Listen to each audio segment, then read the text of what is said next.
This is the Voice of Early Childhood podcast.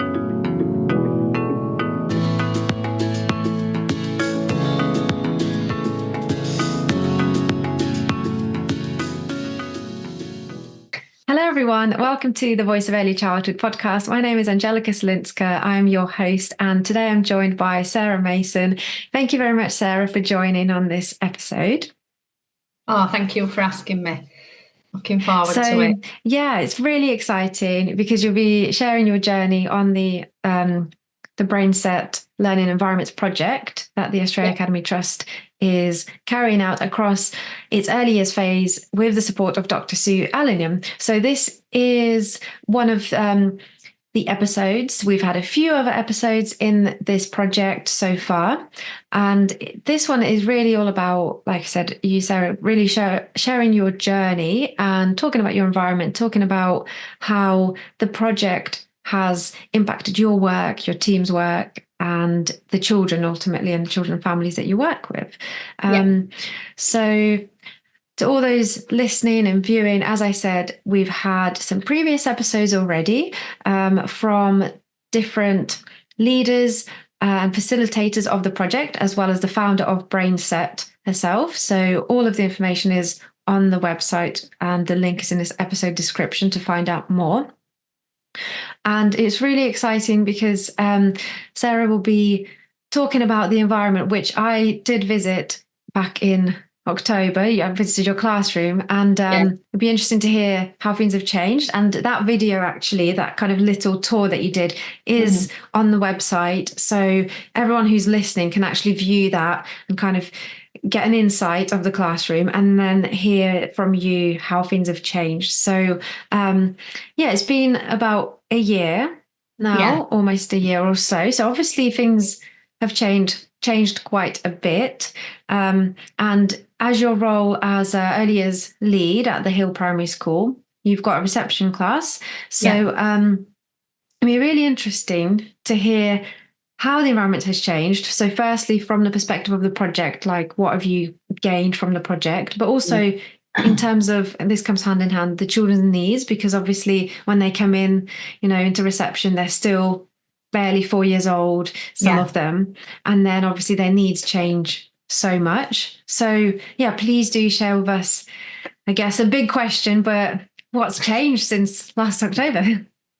I think for us as a team, we had come quite a long way with the BrainSet prior to the project starting. I think in the previous spring, Nikki had sent out a document about it, a piece of research around it that explained BrainSet. And at that time, we'd got quite a challenging cohort. So as a team, we sort of really embraced it because we thought this is actually going to get to the needs of the children. A lot of children had got trauma, really dysregulated a lot of the time. So like I said, we'd started to incorporate quite a lot of the pillars of BrainSet, really. But I think we'd really focused on the survival part, because that's the bit that the children really needed, and the emotion rather than the thinking. So then going into this year, again, there were still aspects it still weren't quite right. And as you've sort of touched on already, every cohort of children's very, very different. But I think one of the biggest things we'd taken from the BrainSet this year that we'd not already started looking at was the effect of lighting. So we'd incorporated making sure that we've got wayfinding, recalibration spaces. But then I think the thing, like I said, we're not really focused on was the effect of lighting on the children. And the lights that they got changed to LED lights. So they were really, really bright, really bright.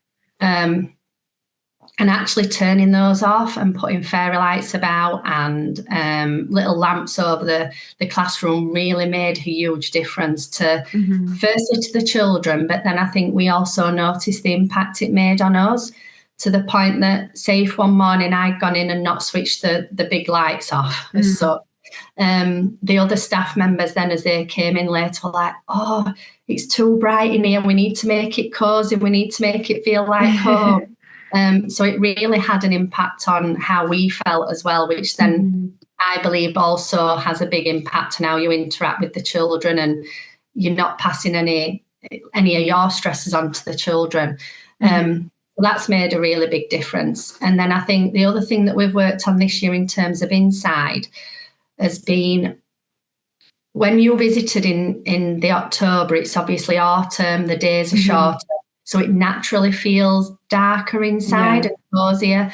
And we always try to reflect the seasons inside and our topic. So then during the year, as we change displays and change the fabrics that we've got out, it'll reflect the seasons. So then one thing that we really noticed that we'd not noticed before is that when we then changed to winter and we changed a lot of the autumnal colours, from browns and rich oranges to then the blues, actually the classroom felt quite cold, and it had got a really different feel. And that was something that we'd never thought about before. And that's what's been really interesting being a part of this project.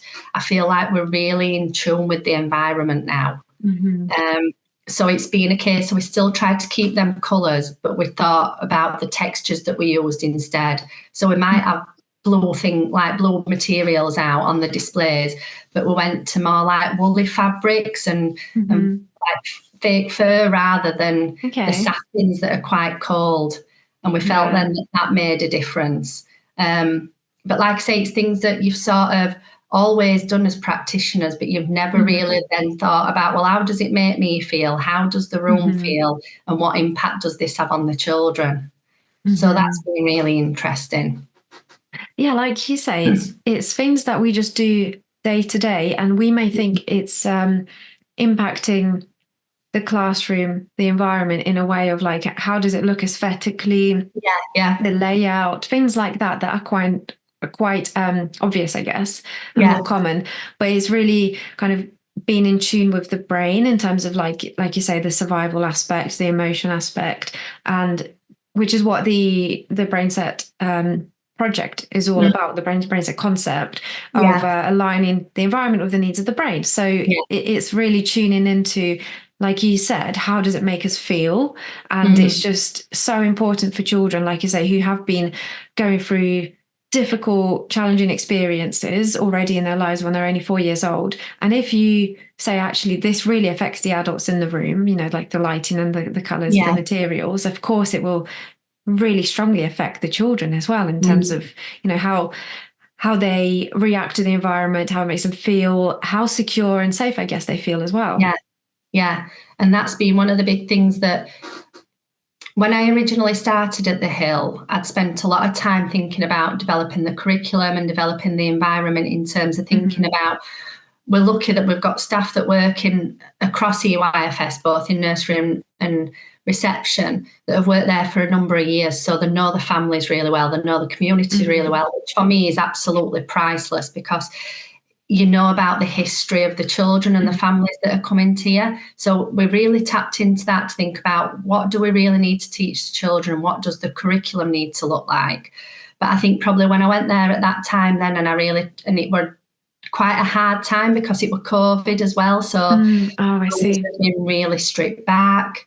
So there weren't any of that wayfinding because everybody was really scared because of social distancing and cleaning and so the environment looked drastically different to what it does now. But in terms of that, I think as a team, we then spent a lot of time really thinking about, and I suppose, again, it links back to BrainSet, but I didn't really realise at the time. So I were really conscious on, let's make sure that provision's really open-ended, that there's progression within provision, and we've got the right enhancements out, the right provision out to develop the children's skills in line with where they are developmentally. But then what I didn't really do was think about aesthetically how the room made the children feel or made us feel as adults. And I made sure it were tidy and it were organised and everything were labelled, but I didn't really think about how you felt when you were in the room.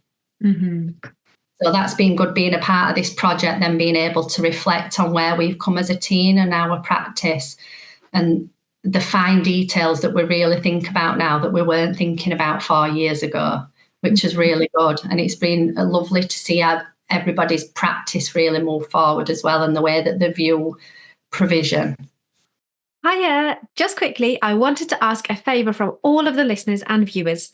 It would really help this podcast if you subscribe on the platform you are listening or watching on.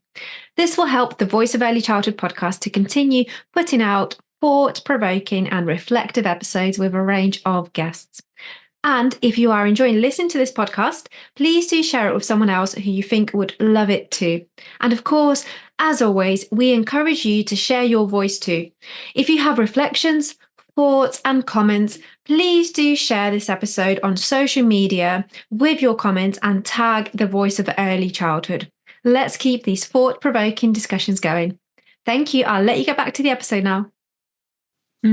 So really a lot of professional development for your team there, and not just this is, I mean, I say just, it's really important to think this is how everything impacts the children, but actually it's about the educators being upskilled in all of this so that next year's cohort, you can also support the children just as much, if not more, with all the skills that you've developed through this project. And it's really, I guess, hearing you talk about all of this really makes me think it's allowing you to understand the research behind what you do, because like you say, some of the things you did anyway, or you had like an insight into, you moved your classroom around, but you didn't really consider all of the things behind what you now know as BrainSet.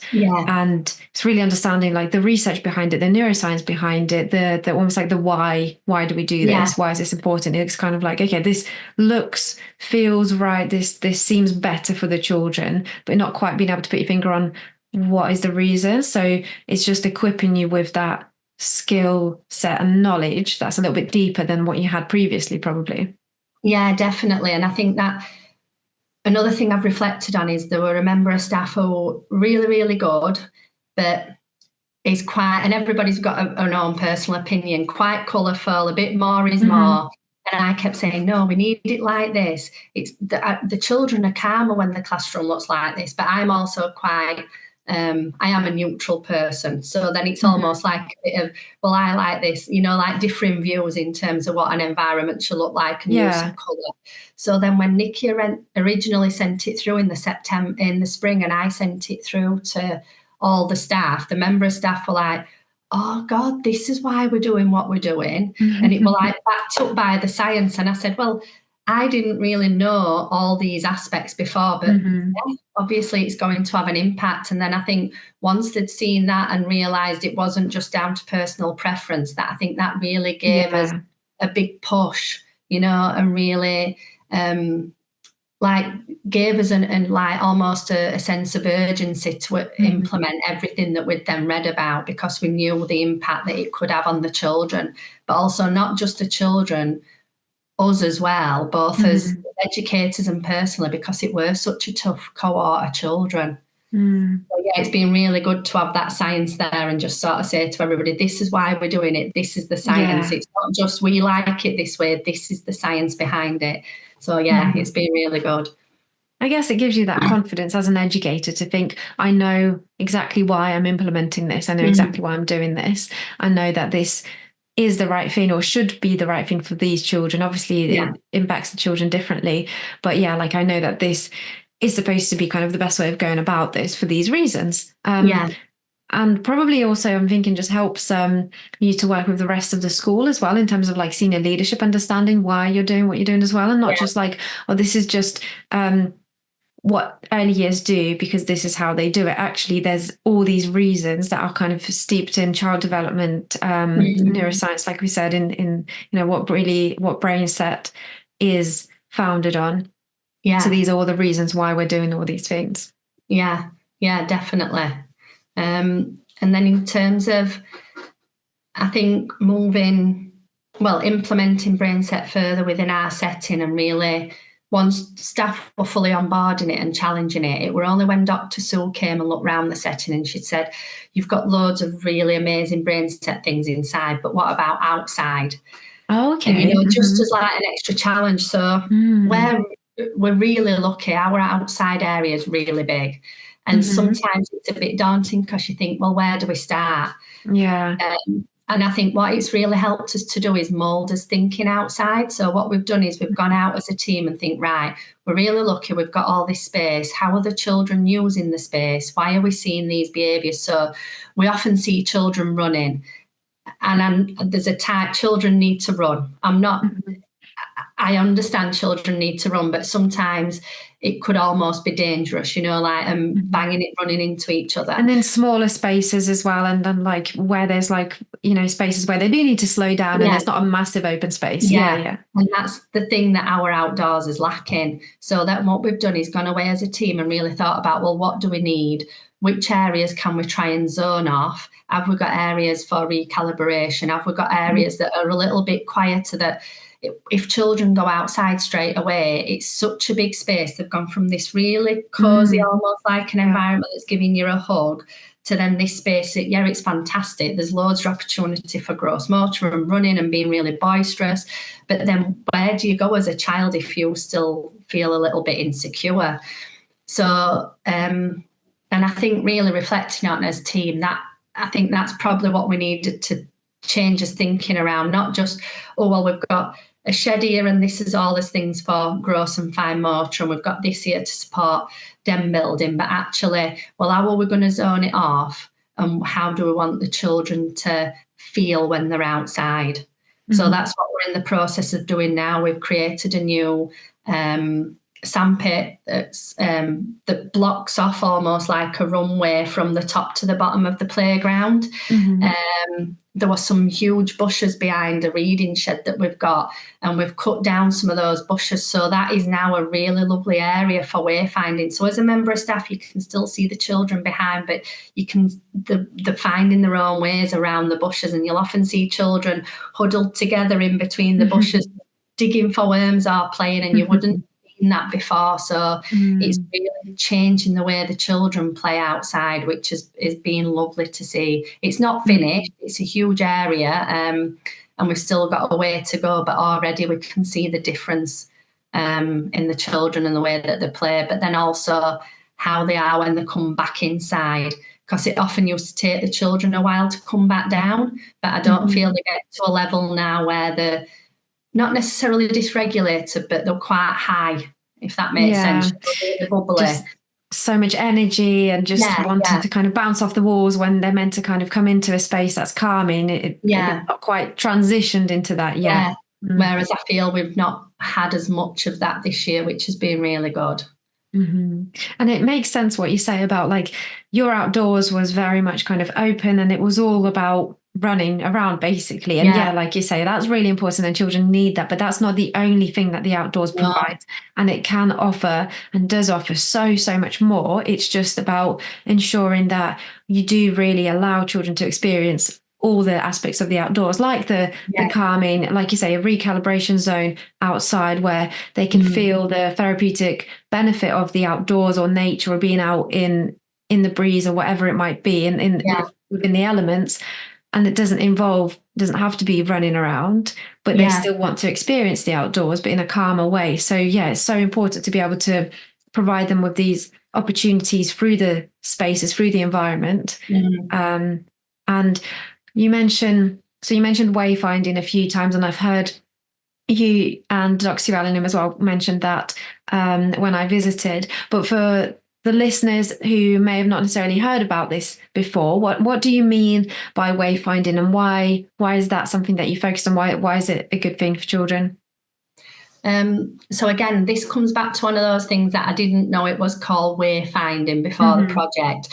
But again, from being in, when you visited our classroom, it's a really big space. And during COVID, when there weren't many pieces of furniture out, again, it was almost like a running track from one end of the classroom to the other. So what we started to do was strategically place pieces of furniture and really think about the different areas we wanted within our classroom, so that children had to find a way there. So it wasn't a direct path. They almost had to move in and out, almost like a snake slithering around, So, and on the way, they'd see other areas as well. So even if they thought, I'm in writing X, because writing area is at one end and we've got our home corner at the opposite end of the classroom. So for instance, to get there, they've got to take a path, but while they're getting there, they're also seeing the other areas of provision. So it's a bit more of a journey kind of thing, and rather than better flow. Yeah. Yeah, so it's stopped the running, but then it's also, by setting it up in that way, it's created almost zones. So like his large construction area has got 3 units around it. So there's only one way in and one way out. And children can still sort of see what's happening in other areas, but at the same time enclosed. So they're not totally shut off from the peers or from staff. But when you're in there, it does feel really cosy. You feel enclosed. Which again, I think is something that our children need. And like, well, it's not just me, it's in the brain set as well around in terms of survival and emotions. So the children really kind of have an awareness of their surroundings and know what's going on and understand what's going on around them, but they still have that kind of focused space. Like you say, it's still cozy, but they can almost get, I guess, more like perhaps inspired or motivated by different areas, or they kind of hear or see what's going on, but not necessarily distracted, where it's like in a big open space where they can see and hear absolutely everything. They can just get snippets. Yeah, and I think that's something that we've seen this year as well. We have kept reviewing his timetable this year and reflecting on how the balance between adult directed and child initiated. But what we're finding now is that the children this year have the level of the way that they're sustaining the play is lasting much longer. So children will now sustain their own play for around an hour, really happily. So the level of engagement this year has really, really gone up, which we've never had children that would sustain play for those lengths of time. And it's not all children, but we've definitely got large groups of children that we had 2 girls today actually that wanted to go to the organised a play date. God knows what the parents think, whether they actually happen or not. But as part of this play date, they knew that they needed to take things with them, so they went into workshop area and they were making backpacks, so using hole punches to put string through boxes, that turned the boxes around, painted them, and this went on for about an hour and 5 minutes until we stopped them for the next adult directed activity. And we've never really had that level of engagement, so that's been really lovely this year. And you can really see that impact that they're focused in, and the environment provides that focus. And when you said an hour, actually, that is a pretty long time for child or children to be sustained in focused play, especially which is, I guess, more so child-led, I guess, and child-directed, because it is their choice. But it's just great to see that they really do have that time, because you interrupt that after an hour when you have got an activity or perhaps a routine or lunchtime or whatever it might be. And in many settings, unfortunately, those routines govern the day so much that you don't necessarily get a whole hour of child-led, child-initiated play that can be focused. It might be 20 minutes, might be half an hour, it might be just under an hour. But it's nice that you are really trying to create that balance of like, okay, what do our children need in terms of adult-led versus child-led? And maybe if it was well over an hour, some of them may start getting a little bit unfocused, and actually maybe they need a little bit support of directing into, like another experience or activity. Or intervention, or maybe it is, routine wise, it's snack time, lunchtime, whatever it might be. So you do need those breaks in the day, obviously. But it's so nice to hear that it's like a whole hour that they can really delve into deep focused play. Yeah.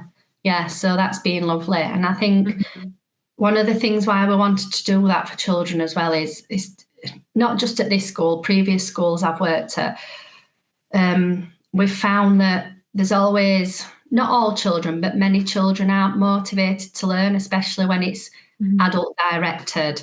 And the way that you get them to learn and to join in is often that extrinsic motivation. And we really wanted this year as a team to think about that intrinsic motivation. What is going to get the children to want to learn, rather than, are you going to get sticker or a dojo, or because there's a reward at the end of it, or they're worried that or they're doing it because they're going to get something at home if they've done well at school. And I think once as a team, when we'd looked at the brain set, we'd said if we can really nail the survival and emotional pillars, then this is really going to support the thinking brain. And that actually we know that these children can be really curious, they're inquisitive, they want to learn. That's, as a child, that's what you naturally are, aren't you? You want to learn, but if they don't feel safe and they're not secure and they can't regulate their emotions, when they're never going to be intrinsically motivated to learn. So I think by really focusing on our environment, like I've said, we know that we've got what's in the provision is right. We know that there's progression in there in terms of the resources that we've got. We really think about the enhancements, but I think now by really thinking about the survival and the emotional pillars, that's really then supported children. They feel safe, they feel secure, they feel calm. We've got really good relationships with them, which I think then that's why we are seeing sustained periods of play, because actually they are now able to think and they want to learn because they feel safe. Yeah, exactly. And they feel like they can be in this space and do what they want to do, whatever they need to do, and not feel like they're wondering, what's going to happen next, or get interrupted by things and think what's happening over there and get nervous or anxious about things. And I could, when you're talking about the brain set pillars and how they all kind of intertwine and the foundations and then impacting each other, I can really see how the project has impacted your thinking, and obviously then a lot of other educators who are on this project in your team. Because just thinking back to like the first few sessions that I kind of attended and observed, and then like later down the line, all of it is really coming together when you're kind of explaining all of this. You can really see it come to life, rather than just like there's this element and there's that element and we need to think about all these things and pillars. Actually, when you really put that into practice, it's so clear how everything works together. And it might seem a bit like, oh yeah, that seems obvious now, but actually it does take a lot of understanding and reading and reflecting, and then being able to apply it to your environment and your pedagogy, your classroom, your children. Yeah, and I think just keeping, because every time you read it, I think as well, what we've said as a team, I think one of my other practitioners, she said, oh, every time I read it, I feel I understand something a little bit differently. And I think it's because the practice has moved forward. So then you maybe read something that you might not have took much notice of before, or you're now more aware of it. So you're looking for it, which is really such a good point. And this project is definitely kind of ongoing, and it's not just something that you've kind of picked up, you've learned a little bit, you've changed the environment, and kind of that's it, it's stopped there. This is something that will be carrying on with you, won't it, with all the skills that you've built up, and also you'll just, I guess, carry on learning and reading about this and wanting to find out more as educators in terms of your own professional development, and therefore continuing really impacting children and new cohorts of children.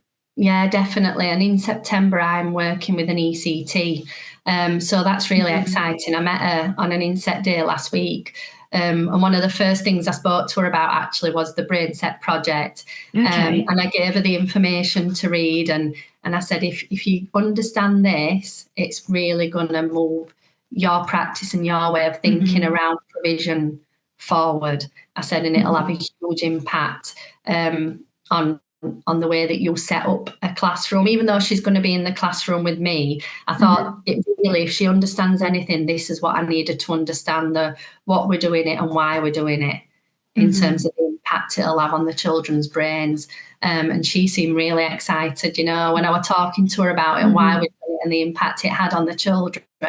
And I could almost see like her thinking, cogs turning as I was talking to her about it, which is really good. So it's exciting to then be able to share this with people that are new to profession as well. Yeah, definitely. And as a ECT, early career teacher, newly qualified, it's so important for you to understand all of the, like we said earlier, the why behind your practice, the research behind it, the neuroscience behind it, and it really embeds all of that learning in terms of, coming out from training, from university, and having all of that knowledge, the theory, the curriculum in mind, all the documents and everything that you need to kind of remember and understand how it impacts practice. And then being in practice and being able to be like, okay, actually, I understand how all of this links to everything, and not just that was the theory and now this is the practice. And sometimes it can be quite hard to merge the two. So it's really great to be able to be like, this is what we're doing in the classroom, which actually links to this element that is kind of more research informed. Yeah. So it'll be really good to be able to share that and develop somebody else's practice as well. I'm looking forward to it. Yeah, I think it will be really great for you, because you talk so passionately about the project and working with your team, and it's definitely so valuable to be able to share that with someone else and kind of bring that enthusiasm and motivation in, and actually supporting your own professional development. Because when you support others, are in that kind of mentoring, coaching role, then your thinking and reflection kind of progresses as well. Yeah, definitely. So really exciting. Maybe the project is, I was going to say, kind of coming to an end, but it will still be ongoing. It's been about a year now, but hopefully I'll still get to hear a little bit about that as well later down the line. Constantly ongoing. Well, thank you very much, Sarah, for sharing your work, your journey so far with the BrainSet project. It's been really interesting. And for all those listeners and viewers, you can find out more about the project by looking at the project page on the Voice of Early Childhood website. The link is in this episode description. And there you can also find a video of Sarah's classroom where she gives a little tour to myself and Dr. Sue Allingham. So you'll be able to see that. And obviously, as we said, there's things that have changed, so you can kind of watch and listen and kind of think about the things that Sarah's mentioned that have now kind of progressed. And all classrooms obviously change, but in terms of the BrainSet project, there's been more changes than usual, I guess. Some other exciting things is some interviews that you can watch on there as well with other educators, articles. So lots to have a look at, lots to see about the project, some photos from various schools. So like I say, link is in this episode description to find out more about this exciting project. And we'll probably hear more as well as it continues to make an impact for educators, children and families. Thank you very much.